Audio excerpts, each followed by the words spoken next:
What's up guys, and welcome back to Moan Inc. If you guys are new here, then hello. My name is Erica and it is an absolute pleasure to have you joining me today on the channel. Because for today's video, as you can see from the title, I am going to be reviewing this lovely stack of books sitting next to me, which is called the Blades of Bronze series by Mark Knowles. But before we can get into that, please do not forget to hit the subscribe button and the bell icon so that you know every single time I post in the future. And now that you have so kindly joined this nerdy corner of the internet, let's get into today's video. The Blades of Bronze series. It actually is not in this order. The top book is the last book, but as you guys can see, I have the hardback of the second book, so that's why it's in this messy order. But the Blades of Bronze series sets out to retell the story of Jason and the Golden Fleece, which if you guys are regulars on this channel, you guys will know that I have a whole playlist breaking down this ancient text by Apollonius of Rhodes. So if you guys are intrigued to reading the ancient text, definitely go and check that out. But that is the story that this series is going to retell. The first book is Argo, which sees the journey from Colchis, which is in Greece, Jason getting this task and going all the way to Colchis, right? So it's just the journey there. That's what the first book retells. We then have the second book, Jason, which is the journey back from Colchis back to Colchis, so back to Greece, which is a different route to the first book. And then we have the third book, which is set many, many years later and follows the story actually of Jason's grandson. So let me review.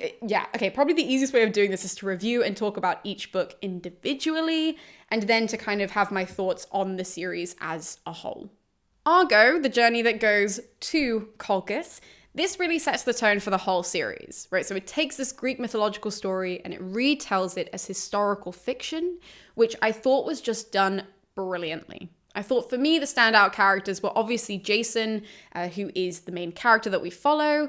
But the reason why Jason for me was such a standout and such a highlight is because I really feel like Mark Knowles understood the naivety in his character, how much he had to learn, all of these qualities that are really put forward in Apollonius that present him as the hero, right? Or the hero he needs to become. We get all of those qualities in Argo. And it really does remind us why this story of Jason was so compelling once upon a time and why people really did and still do like him. It certainly gave me a real soft spot for him, which is something that Apollonius did do, but I found that in recent years, people do not like Jason. And for good reason, right? For much later mythology, but still good reason. But this book really brought us back to those starting points of Jason, why people liked him, why they really saw him as a hero and somebody to look up to. And it's really because he's a guy that accepts a challenge that he's absolutely not qualified for. And in the beginning, he's not really arrogant about that. In the beginning, he's really key and really interested to learn and to let other people lead, to watch them do it. And then he will try himself to, become the leader of this crew of really impressive heroes, right? And I found that then made this story so bingeable, I guess. Like it really kind of reminded you of that young spirit that he has, and watching him become this man was really exciting, and it really invigorated that love of Jason once again. So I love Jason, and I also loved Heracles. I thought he was really brilliantly written as kind of like that brute force character that he is in ancient mythology. I loved Hypsipyle, right? She's a character who's the queen of Lemnos. I find that no one knows about Hypsipyle and it breaks my heart. I uploaded a whole video here just on Hypsipyle and it's gotten like no views because no one is looking for Hypsipyle, but I have begged every single author I know to write a retelling of Hypsipyle. I think I've mentioned her more times than any other character on this channel, being like, someone, please, take her story and rewrite it. It basically writes itself, right? And so I loved that she was included in this and given such a big role in this. She was really highlighted in this because obviously not necessarily obviously, but if you know the mythology, her and Jason do end up canoodling, shall we say, and having 2 children together, even though Jason then dips off and literally has zero interest in Hypsipyle, like ever again. So I loved Hypsipyle's highlight, and I also loved when we met Medea. Reason being is because Medea is really shown through Jason's eyes, which is something that I really enjoyed seeing because you can see how young he is and how clearly he's never really like fancied anyone, because he doesn't have the same reaction to Hypsipyle. Hypsipyle is kind of like, yeah, she's pretty, she's a queen, I might as well. Whereas his reaction to Medea is like, this foreign woman, he would have never seen anybody who looked like her. She was so like mysterious and she had that allure to her. She's stunningly beautiful. And so from a young man's perspective, to see him kind of see Medea and just like completely falter as a hero and as a man and just like reduce himself into mush, basically, I thought was really fun to see. And I thought that she was done so well in exuding so much power and so much authority without becoming too masculine. That's really integral to her character as a whole, that she kind of has to come off as this feminine kind of energy, you know, dainty sort of, I mean, in the mythology, this sorceress, this witch, right, she's related to Circe and all of these incredibly powerful people. Her grandfather is Helios, the sun god. So even though she has these great connections, she is still seen as very much this pretty woman up until, you know, we see her in the next part of the story. And that's key, right? We need to see that flip of Medea. And that's what makes her character so fascinating. So I felt like Medea in Argo was handled so brilliantly. And especially taking out the magical element of her character made her so interesting in this rendition. And I loved her. And when it comes to the second book, Jason, this is now the journey back from Colchis to Greece. And I felt like this was where Mark Knowles really shone, because even though he's a classicist himself, he can read the ancient languages. I've had a whole conversation with him, by the way, on the channel, if you guys want to watch that after this. But I felt like when it came to book 2, there's not a lot of details about the journey back. And so therefore, this is really where he got to kind of play with the story at hand, where he got to add in all of this stuff and really just run with that fiction side of the story and make it really fun.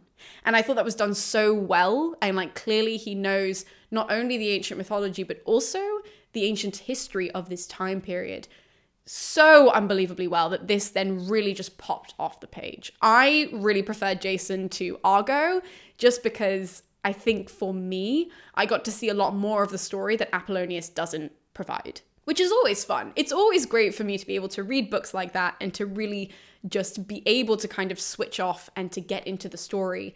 And I really felt like Jason allowed me to do that. Now, I remember last year when I was reviewing this book, because previously I have had 2 videos, which I've now deleted, and I'm just basically repeating what I said in those 2 videos in favor of doing one sort of book stack.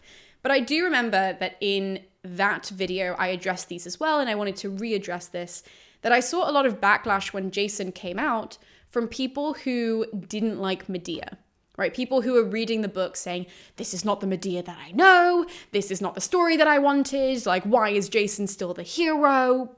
All of this sort of stuff, right? And in that video, I said this, so I want to reiterate it, that these 2 books are a retelling of Apollonius. And this is exactly the Medea that we get in both of those books. Like I said, we need to see her in her feminine in that first half of the story.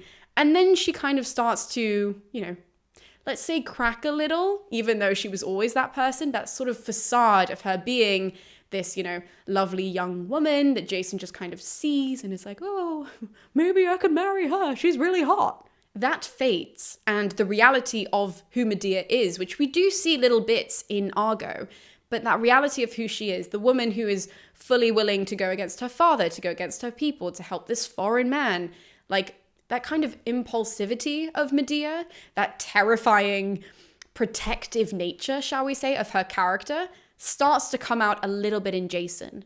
But really what people were looking for was Euripides' version of Medea. And I don't think that it's fair for people to have that response to this book and to say, well, this isn't the story that I wanted, because it's not Euripides. And I do want to make that clear, that if you go into this book expecting Euripides as Medea, you are not going to get it. But you are going to get Apollonius through and through. All of those plot points are hit perfectly. All of those beats of the story that need to be hit in order for the story to really emulate the Greek myth are done. So these 2 books are genuinely fantastic, but what I will say is that you need to go into it knowing that you are going to be rereading Apollonius and not Euripides. If you do that, you will love it too.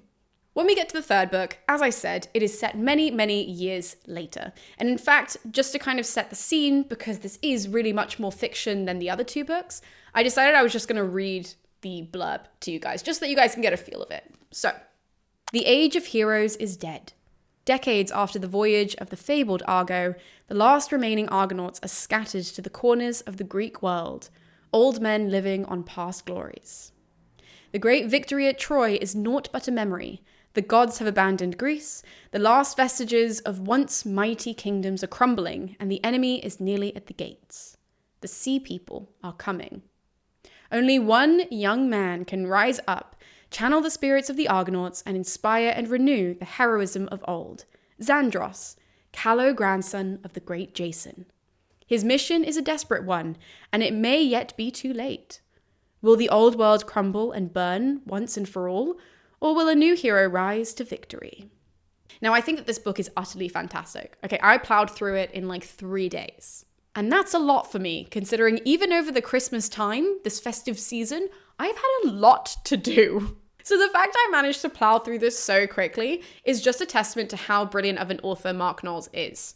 Right, I absolutely adored it. I think if you like the other two books, you will love Hades. And so what Mark Knowles has done in this book is take those mythological characters, right? Xandros, who is the grandson even, of Jason, and Hypsipyle, as I mentioned before. So basically weave this new kind of Greek mythology into this book. And I loved it. I thought it was done absolutely brilliantly. However, I do think that Hades is currently suffering online, not because of what's in the book, but I think a combination of marketing and publicity. So let me explain why I think that and what's been going on Goodreads. I reviewed Argo and Jason way before I ever spoke to Mark Knowles, right? I read them, I loved them, and that's how he found out about my channel because I asked him to come on the channel. So even though those videos are deleted, they came out significantly before I ever spoke to Mark myself. So it really was a case of like, I just love these books, come on and talk to me. However, this summer, Mark did reach out to me to send me Hades, have me read it, and only now am I getting around to it. So I'm very sorry, Mark, if you are watching this only now, and I know that you sent this to me in like November. When Mark first reached out to me, he did mention in his email how the online audience wasn't exactly being very kind about Hades, and how even though that's the case, he was still really proud and he delivered on exactly what he set out to do. So I wanted to read the book and then look at the reviews. I did not want them to cloud my judgment whatsoever, and they didn't because, as you guys heard, I loved it. I think it delivers on everything it says that it does. I think that it is very much keeping in theme with Argo and Jason. It has these long fight scenes, which I really love when I read. It's action-packed, and it's a really interesting take on ancient history. Like, clearly, Mark Knowles knows what he's doing, he knows what history he's tackling, and I think he does it really, really effectively. But online, I saw a very different story. The book on Goodreads has an average of 3 stars, and when I went down to see why, it was because there were lots of people who were reviewing it that said that they didn't finish it. Now, I was really intrigued to see why, and it was people saying, this is not my style of book. I was expecting a Greek myth retelling. And when I would go onto their profiles to see what other kind of books that they would read, it was things like Jennifer Saint's Ariadne, or Costanza Casati's Clytemnestra, which is not in the same genre at all as Hades is. So this, for one, is the first thing that I was seeing, was immediately that whoever had decided to give out the promotional copies of Hades didn't really understand what kind of mythology is being tackled in this, what kind of history is being tackled in this, and who to really target in order to read this. Like, personally, I would have never given this to somebody who liked Costanza Casati's Clytemnestra, because that's a story of a woman overcoming adversity and overcoming like real trauma and trying to find her place in the world and as queen be respected by men.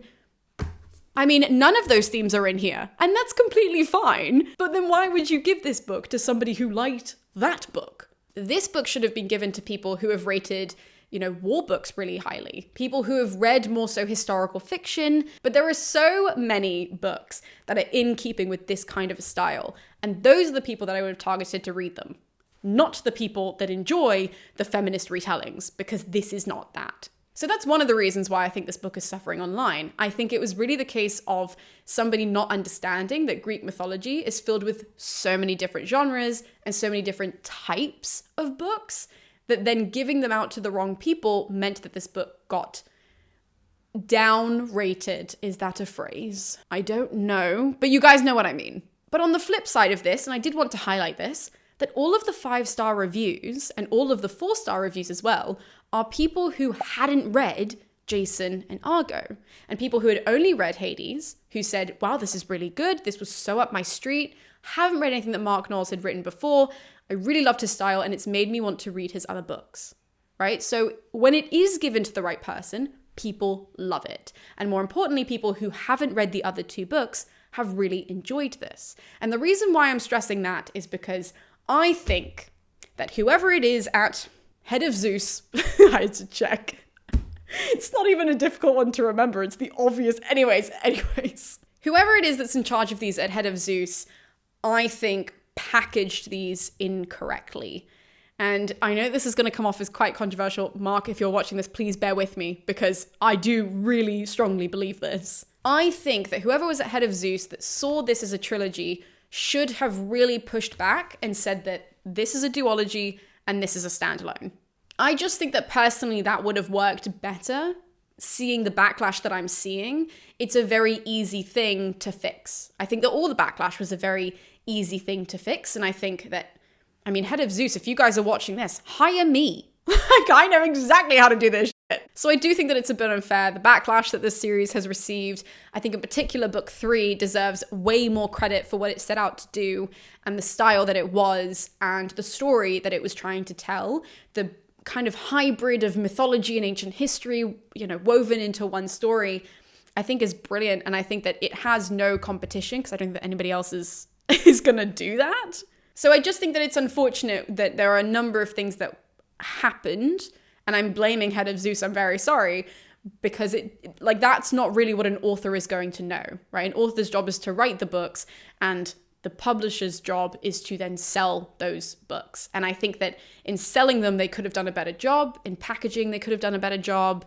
And I think that, you know, I think that the comments that I'm seeing about this series online, I don't think are fair, and I don't think are reason to judge this series, because I really loved it, and I cannot recommend to you guys enough that you guys should read this. I will die on this hill that Mark Knowles is such a fantastic historical fiction writer. I mean, genuinely, these are unmatched in my opinion, and I think that everybody who is into this, you know, sort of movement that we're getting of historical fictionalized mythology, you have to read all 3 of these. And I think that the third one is absolutely brilliant, although it's not a direct retelling in any kind of way. They are all worth your time, but please go into it with the idea of this is a duology and this is a standalone, and you will enjoy this so, so much. So with all that being said, you guys can find all of the links to these books in the description below so that you guys can find and buy them with ease.